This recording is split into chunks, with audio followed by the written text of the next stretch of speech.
And welcome back to the Quiet Man series, episode 16. It's titled Hold a Mirror Up to Prejudice and Follow the Muse. So what was happening to me? It was the latter part of the 80s. I was now living in Long Beach. I was still working for York International.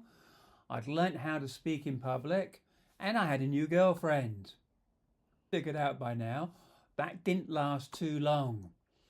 But one of the things that did happen, I'd been inspired, if you remember, by my secretary back in St. Louis to start writing again. And I'm running along the beach, running along Long Beach one day. My girlfriend Beth at the time was about to fly to Australia, and suddenly a line came to me. And then another, and another. And before I knew it, I had this poem rattling around in my head.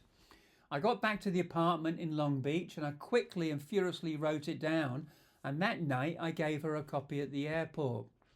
She said it was beautiful and I should enter it into a competition, which I never did. But this is the poem and I'm just going to read it out. There's a link between you and I. I struggle to define it, but accept it. It's there between yesterday and tomorrow, like the line between figure and ground, between then and there. It's the past that I struggle with the most, for the future will take care of itself. I thank you for the connection, aware of the struggle you have to fathom too. Today, I'm full and aware and focused, but know that the struggle can cease or continue.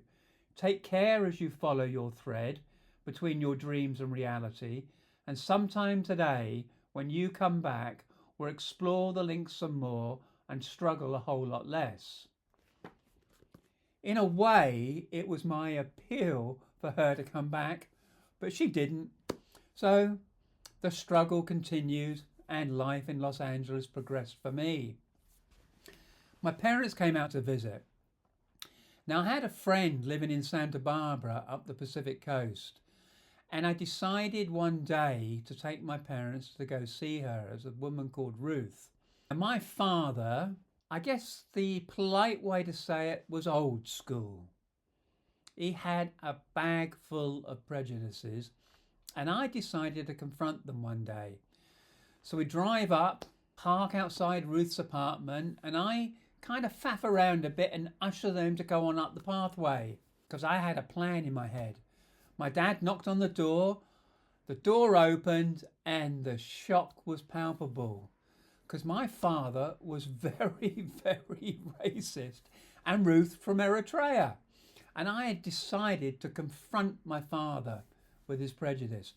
By the end of the day, they were walking down to the pier in Santa Barbara, arm in arm, chatting animately. It was absolutely glorious. Confront prejudice when you can. It's the late 80s, and the soundtrack of the time was Huey Lewis, U2, Brickell and the New Bohemians, Enya, Bobby McFerrin singing Don't Worry, Be Happy. Absolutely glorious time. And I actually went out to Brunei for a second time. Now, if you remember, when I'd been to Brunei before, I'd met this English teacher called Jane, who I made myself very unpopular by cancelling the trip. But here we are, a few years later, and I'm hoping perhaps we might meet up. She avoided me, I mean, like the plague. But eventually our paths crossed, and I said, "You've been avoiding me, haven't you?" And she said, "Yes, I have." But we reconciled. We weren't able to do the skinny dipping and drink Veuve Clicquot this time because the authorities had decided the booze was beyond the pale. It being what it is in Brunei, and I will bite my tongue on what I think about fundamentalist regimes for now. There I was, living in California with a promise that Jane would come visit. What to do with myself? Where was my career going? I was at a bit of a crossroads. The earworm for me at the time was, it wasn't that I couldn't, I'd never been shown how to. That had stuck with me from the day I'd made that presentation. And I was starting to think to myself, what if I joined Dale Carnegie? I'm going to stop there because that's going to be in the next chapter, chapter 17. If you've liked this, give it the thumbs up. Please comment on it, share it with your friends, and I'll see you tomorrow for episode 17, where the adventures of the Englishman in LA continue. Thank you very much.